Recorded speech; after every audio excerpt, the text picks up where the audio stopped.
So this short story by Joyce Carol Oates called "The Cousins" experiments with structure and format. So the whole story is written in the form of letters between these two cousins. Lake Worth, Florida, September 14th, 1998. Dear Professor Morgenstern, how badly I wish I could address you as Freda, but I don't have the right to such familiarity. I have just read your memoir. I have reason to believe that we are cousins. My maiden name is Schwart, not my father's actual name. I think it was changed at Ellis Island in 1936. But my mother's maiden name was Morgenstern, and all her family was from Kaufbeuren, as yours were. We were to meet in 1941 when we were small children. You and your parents and sister and brother were coming to live with my parents and my two brothers and me in Millburn, New York. But the boat that was carrying you and other refugees, the Maria, was turned back by U.S. immigration at New York Harbor. In your memoir, you speak so briefly of this. You seem to recall a name other than Maria, but I am sure that Maria was the name, for it seemed so beautiful to me, like music. You were so young, of course. So much would happen afterward. You would not remember this. By my calculation, you were 6 and I was 5. All these years I had not known that you were living. I had not known that there were survivors in your family.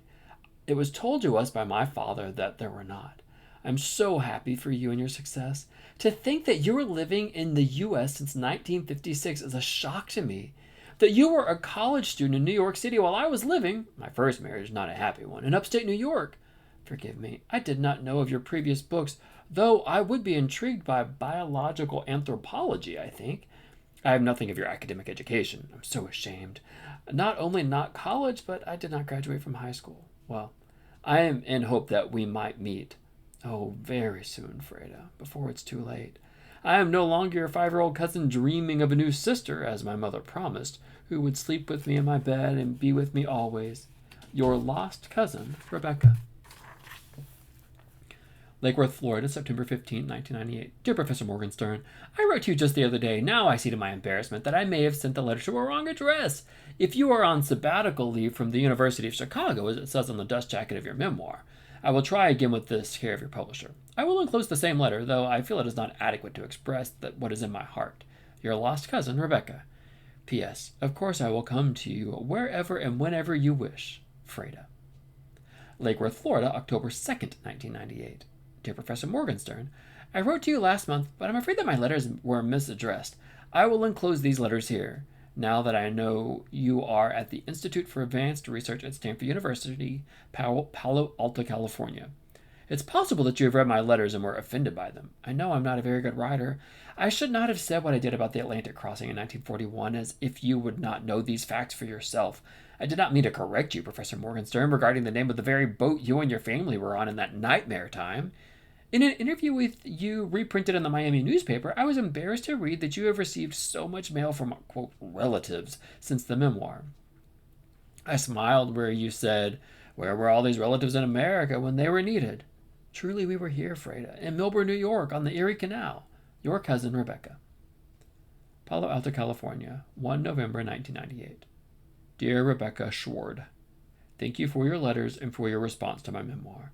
I have been deeply moved by the numerous letters I've received since the publication of Back from the Dead, A Girlhood, both in the United States and abroad, and truly wish that I may have time to reply to each of these individually and at length.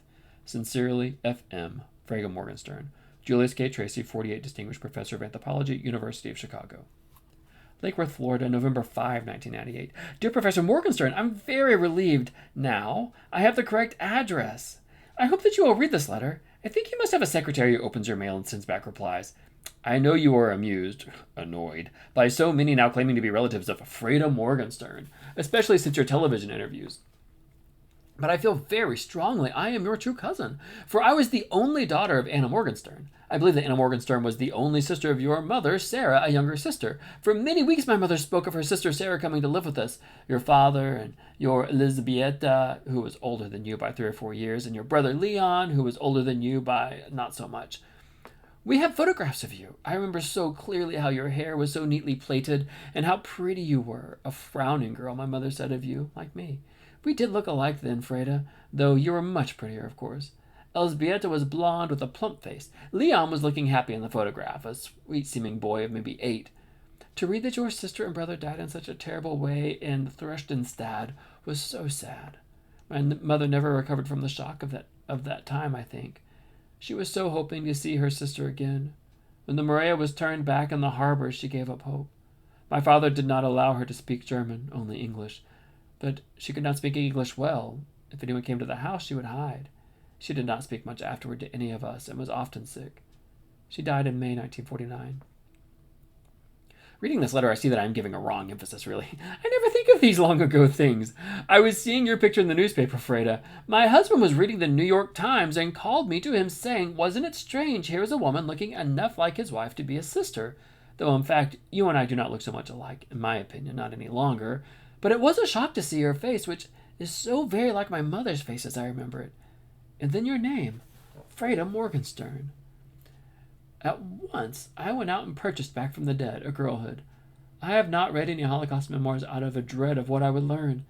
Your memoir I read sitting in the car in the parking lot of the bookstore, not knowing the time, how late it was, until my eyes could not see the pages. I thought, it's Freda, it's her, my sister I was promised. Now I am 62 years old and so lonely in this place of retired wealthy people who look at me and think that I am one of them. I'm not one to cry. But I wept on many pages of your memoir, though I know, from your interviews, you wish not to hear such reports from readers and have only contempt for cheap American pity. I know, I would feel the same way. You are right to feel that way. In Melbourne, I resented the people who felt sorry for me as the gravedigger's daughter, my father's employment, more than the others who did not give a damn if the Schwartz lived or died. I am enclosing my picture, taken when I was a girl of 16. It is all I have of those years. I look very different now, I'm afraid. How badly I wish I could send you a picture of my mother, Anna Morgenstern, but all were destroyed in 1949. Your cousin, Rebecca. Palo Alto, California, 16 November 1998. Dear Rebecca Schwartz, sorry not to have replied earlier. I think, yes, it is quite possible that we are cousins, but at such a remove, it's really an abstraction, isn't it? I'm not traveling much this year, trying to complete a new book before my sabbatical ends. I am giving fewer talks, and my book tour is over, thank God. The venture into memoir was my first and will be my last effort at non-academic writing. It was far too easy, like opening a vein. So I don't quite see how it would be feasible for us to meet at the present time. Thank you for sending your photograph. I am returning it. Sincerely, F.M.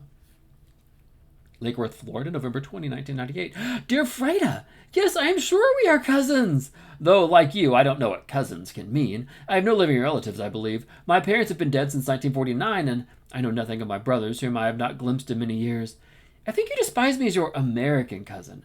I wish you could forgive me for that. I'm not sure how American I am, though I was not born in Kaufbeuren, as you were, but in New York Harbor in May 1936. The exact day is lost. There was no birth certificate. Or it was lost. I mean, I was born on the refugee boat in a place of terrible filth, I was told. It was a different time then, 1936. The war had not begun, and people of our kind were allowed to immigrate if they had money. My brothers, Herschel and Augustus, were born in Kaufbeuren, and, of course, our parents. My father called himself Jacob Schwartz in this country. This is a name I have never spoken to anyone who knows me now. Not to my husband, of course. I knew little of my father, except he had been a printer in the old world, as he called it with scorn, and at one time a math teacher in a boys' school, until the Nazis forbade such people to teach. My mother, Anna Morgenstern, was married very young. She played piano as a girl. We would listen to music on the radio sometimes if Pa was not home. The radio was Pa's. Forgive me, I know you are not interested in any of this. In your memoir, you spoke of your mother as a record keeper for the Nazis, one of those Jewish administrators helping in the transport of Jews. You are not sentimental about family. There's something so craven to it, isn't there? I respect the wishes of one who wrote Back from the Dead, which is so critical of your relatives and Jews and Jewish history and beliefs of post-war amnesia. I would not wish to dissuade you of such a true feeling, Freda. I have no true feelings myself. I mean that others can know. Paul said you were all gone, like cattle sent back to Hitler, Paul said. I remember his voice lifting. 976 refugees. I'm still sick hearing that voice. Pa said for me to stop thinking about my cousins. They were not coming. They were gone. Many pages of your memoir I have memorized, Freda, and your letters to me. In your words, I can hear your voice. I love this voice so like my own. My secret voice, I mean, that no one knows. I will fly to California, Freda. Will you give me permission? Only say the word and my soul shall be healed. Your cousin, Rebecca. Lake Worth, Florida, November 21, 1998. Dear Freda, I'm so ashamed. I mailed you a letter yesterday with the word misspelled to Swade, and I spoke of no living relatives. I meant no one remaining from the Schwartz family. I have a son from my first marriage. He is married with 2 children. I have bought other books of yours: Biology, a History, Race and Racism, a History. Biology, a History, Race and Racism, a History.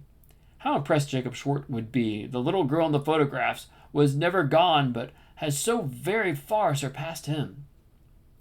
Will you let me come to see you in Palo Alto, Freda? I could arrive for one day, we might have a meal together, and I would depart the next morning. This is a promise. Your lonely cousin, Rebecca. Lake Worth, Florida, November 24, 1998. Dear Freda, an evening of your time is too much to ask, I think. An hour? An hour would not be too much, would it? Maybe you could talk to me of your work. Anything in your voice would be precious to me. I would not wish to drag you in the cesspool of the past as you speak of so strongly. A woman like yourself, capable of such intellectual work and so highly regarded in your field, has no time for maudlin sentiment, I agree. I've been reading your books, underlining and looking up words in the dictionary. I love the dictionary, it's my friend. So exciting to consider. How does science demonstrate the genetic basis of behavior? I've enclosed a card here for your reply. Forgive me, I did not think of this earlier. Your cousin, Rebecca.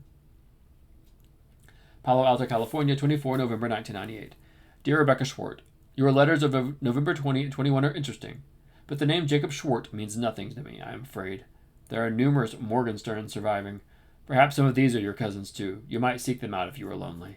As I believe I have explained, this is a very busy time for me. I work much of the day and am not feeling very sociable in the evening. Loneliness is a problem engendered primarily by the too close proximity of others.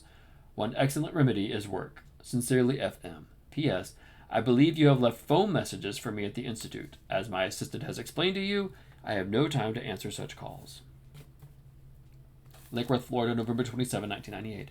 Dear Freda, our letters crossed. We both wrote on November 24th. Maybe it's a sign. It was on impulse I telephoned. If I could hear her voice, the thought came to me. You have hardened your heart against your American cousin. It was courageous in the memoir to state so clearly how you had to harden your heart against so much to survive. Americans believe that suffering makes saints of us, which is a joke. Still, I realize you have no time for me in your life now. There is no purpose to me. Even if you won't meet me at this time, will you allow me to write to you? I will accept it if you do not reply. I would only wish that you might read what I write. It would make me so happy, yes, less lonely. For then I could speak to you in my thoughts as I did when we were girls. Your cousin Rebecca. P.S. In your academic writing you refer so often to adaptation of species to environment. If you saw me, your cousin in Lake Worth, Florida, on the ocean just south of Palm Beach, so very far from Melbourne, New York, from the old world, you would laugh. Palo Alto, California, 1 December 1998. Dear Rebecca Schwartz, my tenacious American cousin, I'm afraid it is of no sign of anything, not even coincidence, that our letters were written on the same day and that they crossed. This card, I admit I am curious at the choice. It happens this is a card on my study wall. Did I speak of this in the memoir? I don't think so. How do you happen to come into possession of this reproduction of Caspar David Friedrich's Sturzacher? You've not been to the museum in Hamburg, have you? It's rare that any American even knows the name of this artist, much esteemed in Germany. Sincerely, F.M. Lake Worth, Florida, 4 December 1998. Dear Freda, the postcard of Caspar David Friedrich was given to me with other cards from the Hamburg Museum by someone who traveled there. In fact, my son, who is a pianist. His name would be known to you. It's nothing like my own. I chose a card to reflect your soul, as I perceived it in your words. Maybe it reflects mine also. I wonder what you will think of this new card, which is German, but also uglier. Your cousin, Rebecca. Palo Alto, California, 10 December 1998. Dear Rebecca, yes, I like this ugly Nolde, smoke black as pitch, and the Elbe like molten lava. You see into my soul, don't you? Not that I have wished to disguise myself. So I return towboat on the Elbe to my tenacious American cousin. Thank you, but please do not write again, and do not call. I have had enough of you. F.M. Palo Alto, California, 11 December 1998, 2 a.m. Dear cousin, Your 16-year-old Your 16-year-old photo I made a copy of. I like that coarse mane of hair and the jaw so solid. Maybe the eyes were scared, but we know not how to hide that, don't we, cousin? In the camp I learned to stand tall. I learned to be big. As animals make themselves bigger, it can be a trick to the eye that comes true. I guess you were a big girl, too. I have always told the truth. I see no reason for subterfuge. I despise fantasizing. I have made enemies among my kind, you can be sure. When you are back from the dead, you don't give a damn for others' opinions. And believe me, that has cost me in this so-called profession, where advancement depends upon ass-kissing and its sexual variance not unlike the activities of our kindred primates. Bad enough my failure to behave as a suppliant female throughout my career. In the memoir, I take a laughing tone, speaking of graduate studies at Columbia in the late 1950s. I did not laugh much then. Meeting my old enemies who had wished to crush an impious female at the start of her career, not only female but a Jew, a refugee Jew from one of the camps. I looked them in the eye. I never flinched, but they flinched, the bastards. I took my revenge where and when I could. Now those generations are dying out. I am not pious about their memories. At conferences organized to revere them, Freda Morgenstern is the savagely witty truth-teller. In Germany, where history was so long denied, Back from the Dead has been a bestseller for 5 months. Already it's been nominated for 2 major awards. Here's a joke, and a good one, yes. In this country, no such reception. Maybe you saw the good reviews. Maybe you saw the one full-page ad my cheapskate publisher finally ran in the New York Review of Books. There have been plenty of attacks. Worse even than the stupid attacks to which I have become accustomed in my profession. In the Jewish publications and in Jewish slanted publications, such shock, dismay, disgust. A Jewish woman who writes so without sentiment of mother and other relatives who perished in Theresienstadt. A Jewish woman who speaks so coldly and scientifically of her heritage, as if the so-called Holocaust is a heritage, as if I have not earned my right to speak the truth as I see it, and will continue to speak the truth, for I have no plans to retire from research, writing, teaching, and directing doctoral students for a long time. I will take early retirement at Chicago, these very nice benefits, and set up shop elsewhere. This piety of the Holocaust. I laughed. You use that word so reverentially in one of your letters. I never use this word that slides off American tongues now like grease. One of the hatchet reviewers called Morgenstern a traitor, giving solace to the enemy. Which enemy? There are many. By simply stating and restating, as I will each time I am asked, that the Holocaust was an accident in history as all events in history are accidents. There is no purpose to history as to evolution. There is no goal or progress. Evolution is a term given to what is. The pious fantasizers wish to claim that the Nazis' genocidal campaign was a singular event in history, that it has elevated us above history. This is bullshit. I have said so and will continue to say so. There are many genocides, as long as there has been mankind. History is an invention of books. In biological anthropology, we know that the wish to perceive meaning is one trait of our species among many. But that does not posit meaning in the world. If history did exist, it is a great river/cesspool into which countless small streams and tributaries flow in one direction. Unlike sewage, it cannot back up. It cannot be tested, demonstrated. It simply is. If the individual streams dry up, the river disappears.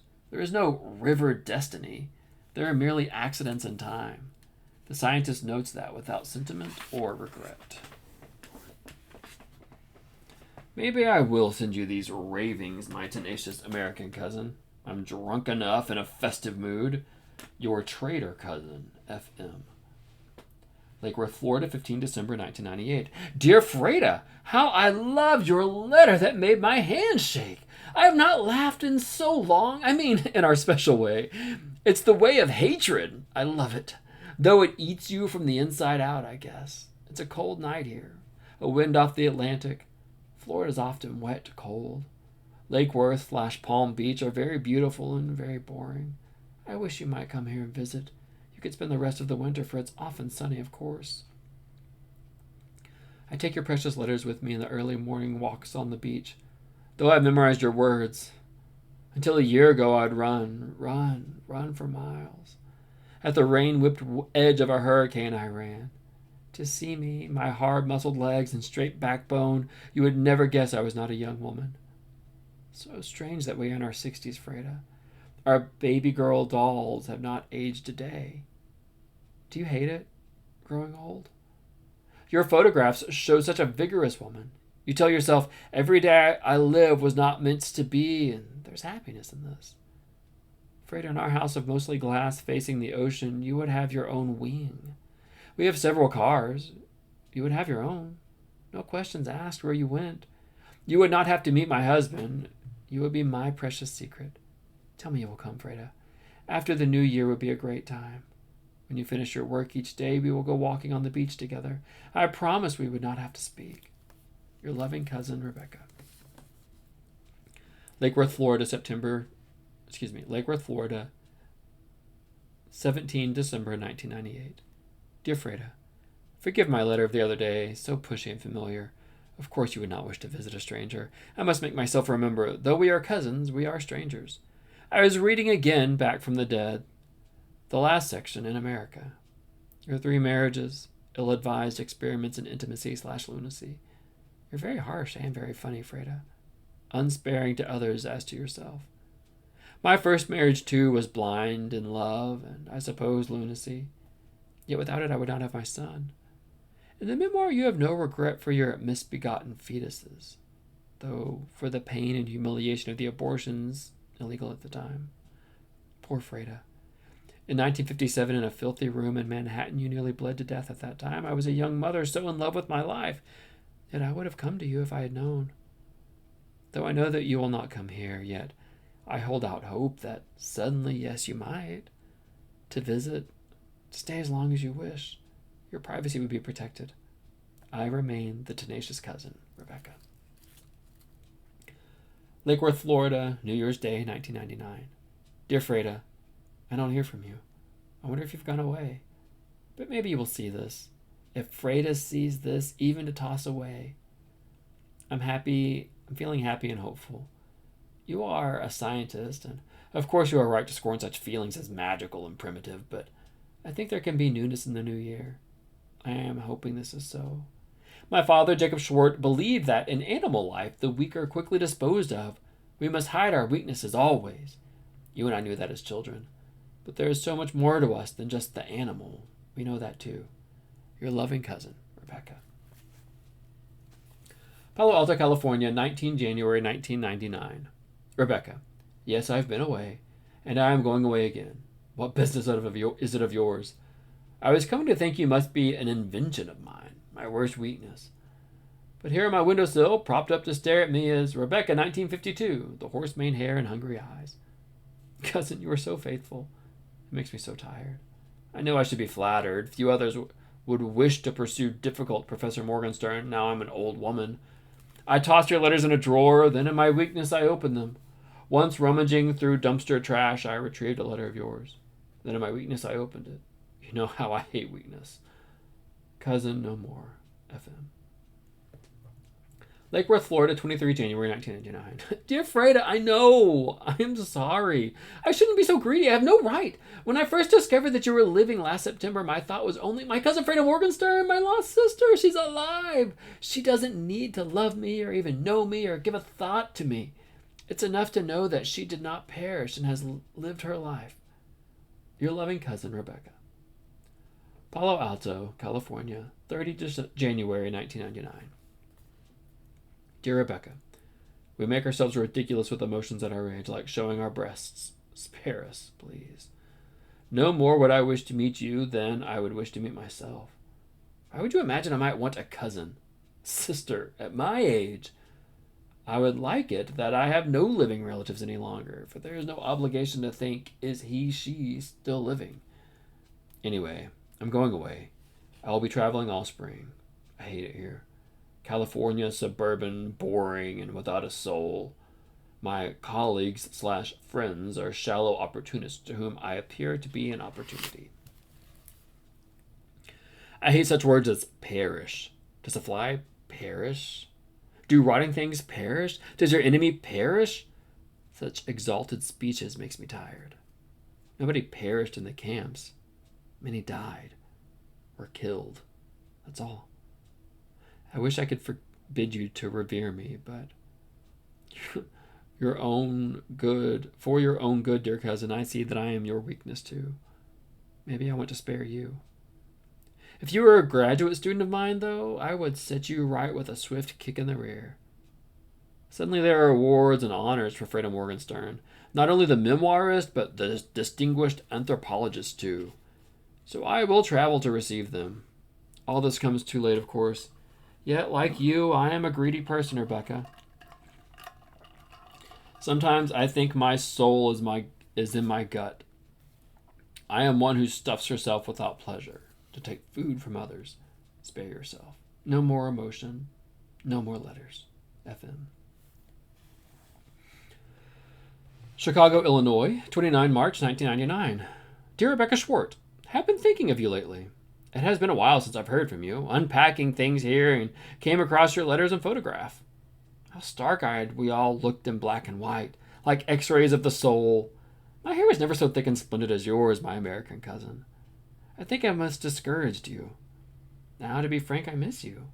It's been 2 months nearly since you wrote. These honors and awards are not so precious if no one cares, if no one hugs you in congratulation. Modesty is besides the point, and I have too much pride to boast to strangers. Of course, I should be pleased with myself. I sent you away. I know. I'm a difficult woman. I would not like myself for a moment. I would not tolerate myself. I seem to have lost 1 or 2 of your letters. I'm not sure how many. Vaguely, I remember you saying you and your family lived in upstate New York. My parents had arranged to come to stay with you. This was in 1941. You provided facts, not my memoir, but I do remember my mother speaking with such love for her younger sister, Anna. Your father changed his name to Schwartz? From what? He was a math teacher in Kaufbeuren. My father was an esteemed doctor. He had many non-Jewish patients who revered him. As a young man, he had served in the German army in the First War. He'd been awarded a gold medal for bravery, and it was promised that such a distinction would protect him while other Jews were being transported. My father disappeared so abruptly from our lives. Immediately we were transported to that place. For years I believed he must have escaped and was alive somewhere and would contact us. I thought my mother had information she kept from me. She was not quite the Amazon mother of Back from the Dead. Well, enough of this. Though evolutionary anthropology must scour the past relentlessly, human beings are not obliged to do so. It is a blinding bright day here in Chicago. From my area on the 52nd floor of my grand new apartment building, I look out upon the vast inland sea like Lake Michigan. Royalties from the memoir have helped me pay for this. A less controversial book would not have earned. Nothing more indeed. Nothing more is needed, yes. Your cousin, Freda.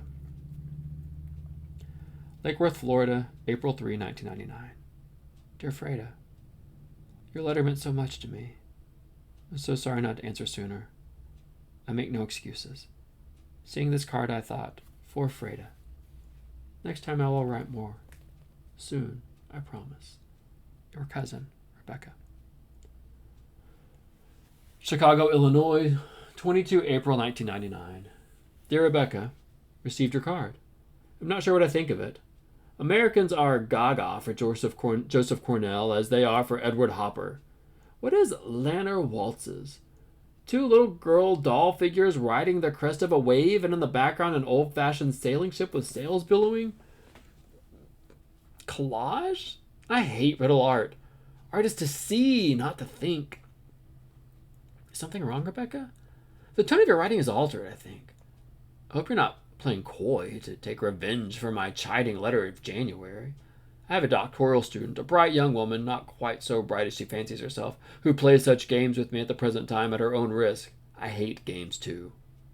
Unless they're my own. Your cousin, Freda. Chicago, Illinois, 6 May 1999. Dear cousin, yes, I think you must be angry with me, or you are not well. I prefer to think that you are angry, that I did insult you in your American soft heart. If so, I'm sorry. I have no copies of my letters to you and don't recall what I said. Maybe I was wrong. When I am coldly sober, I am likely to be wrong. When drunk, I am likely to be less wrong. Enclosed here is a stamped addressed card. You need only check one of the boxes. Angry or not well. Your cousin Freda. P.S. This Joseph Cornell pond reminded me of you, Rebecca.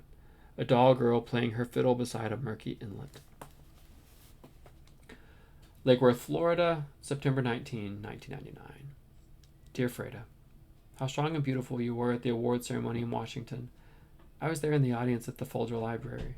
I made the trip just for you. All of the writers honored spoke very well, but none so witty and unexpected as Freda Morgenstern, who caused quite a stir. I'm ashamed to say I could not bring myself to speak to you. I waited in line with so many others for you to sign back from the dead, and when my turn came, you were beginning to tire. You hardly glanced at me. You were vexed at the girl assistant fumbling the book. I did no more than mumble thank you and hurried away. I stayed just one night in Washington, then flew home. I tire easily now. It was a mad thing to do. My husband would have prevented me if he'd known where I was headed. During the speeches, you were restless on stage. I saw your eyes wandering. I saw your eyes on me. I was sitting in the third row of the theater, such an old, beautiful little theater in the Folger Library. I think there must be so much beauty in the world we haven't seen. Now it is almost too late. We yearn for it. I was the gaunt skull woman with the buzz cut, the heavy dark glasses covering half my face. Others in my condition wear gaudy turbans or gleaming wigs, their faces bravely made up. In Lake Worth, Palm Beach, there are many of us. I don't mind my baldy head in warm weather and among strangers, for their eyes look through me as if I am invisible. You stared at me at first, and looked quickly away, and afterward I could not bring myself to address you. It wasn't the right time. I had not prepared for you for the sight of me. I shrink from pity, and even sympathy is a burden. I had not known that I would make the reckless trip until that morning, for so much depends upon how I feel each morning. It's not predictable. I had a present to give you. I changed my mind and took away again, feeling like a fool. Yet the trip was wonderful for me. I saw my cousin so close. Of course, I regret my cowardice. Now it's too late. You asked about my father? I will tell you no more than I will tell you no more than that I do not know my father's true name. Jacob Schwartz was what he called himself, and so I was Rebecca Schwartz. But that name was lost long ago. I have another more fitting American name, and I have also my husband's last name. Only to you, my cousin, am I identified as Rebecca Schwartz. Well, I will tell you one more thing. In May 1949, my father, who was the grave digger, murdered your Aunt Anna, and wished to murder me but failed. He turned the shotgun onto himself and killed himself when I was 13, struggling with him for the gun. And my strongest memory of that time was his face in the last seconds, and what remained of his face, his skull and brains, and the warmth of his blood splattered onto me. I've never told anyone this, Freda. Please do not speak of it to me. If you write again, your cousin, Rebecca. I did not intend to write such an ugly thing when I began this letter. Chicago, Illinois, 23 September 1999.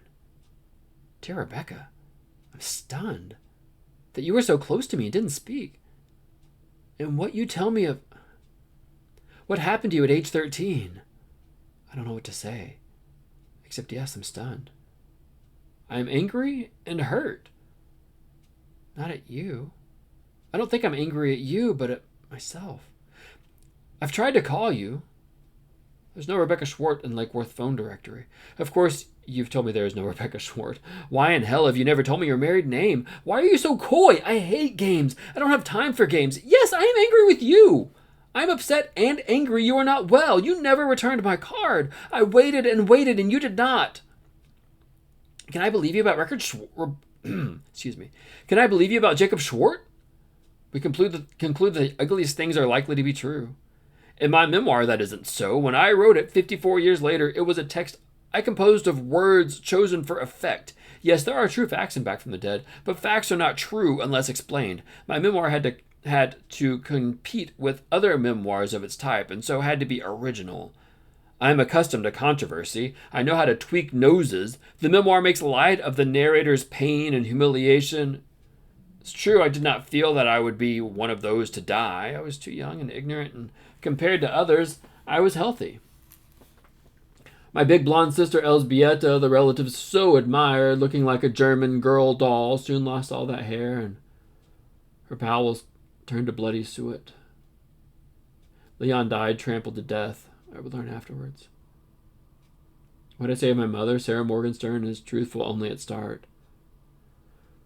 She was not a capo, but one hoping to cooperate with the Nazis to help her family, of course, and other Jews. She was a good organizer and much trusted, but never so strong as the memoir has her. She did not say those cruel things. I have no memory of anything anyone said to me except orders shouted by authorities. All the quiet spoken words, the very breath of our lives together was lost. But a memoir must have spoken words, and a memoir must breathe life. I'm so famous now. Infamous. In France this month, I am a new bestseller. In the UK, where they are outspoken anti-Semites, which is refreshing, my word is naturally doubted, yet still the book sells. Rebecca, I must speak with you. I will enclose my number here. I will wait for a call. Past 10 o'clock p.m. of any night is best. I am not so cold, sober, and nasty. Your cousin Freda. P.S. Are you taking chemotherapy now? What is the status of your condition? Please answer. Lake Worth, Florida, October 8. Dear Freda, don't be angry with me. I have wanted to call you. There are reasons I could not, but maybe I will be stronger soon, and I promise I will call. It was important for me to see you and hear you. I am so proud of you. It hurts me when you say harsh things about yourself. I wish you would not. Spare us? Yes. Half the time I am dreaming and very happy. Just now I was smelling snake root. Maybe you don't know what snake root is. You have lived always in cities. Behind the gravedigger's stone cottage in Milburn, there was a marshy place where this tall plant grew. The wild flowers were as tall as 5 feet. They had many small white flowers that looked like frost, very powdery with a strange, strong smell. The flowers were alive with bees humming so loudly it seemed like a living thing. I was remembering how waiting for you to come from over the ocean I had 2 dolls. Maggie, who was the prettiest doll for you, and my doll Minnie, who was plain and battered, but I loved her very much. My brother Herschel found the dolls at the Milburn dump. We found many useful things at the dump. For hours I played with Maggie and Minnie, and you, Freda. All of us chattering away. My brothers laughed at me. Last night I dreamt of the dolls that were so vivid to me I had not glimpsed in 57 years. But it was strange, Freda. You were not in the dream. I was not either. I will write more some other time. I love you. Your cousin, Rebecca. Chicago, Illinois, 12 October. Dear Rebecca, now I am angry. You have not called me, and you have not given me your telephone number, and how can I reach you? I have your street address, but only the name Rebecca Schwartz. I am so busy. This is a terrible time. I feel as if my head is being broken by a mallet. Oh, I am very angry at you, cousin. Yet I think I should come to Lake Worth to see you. Should I?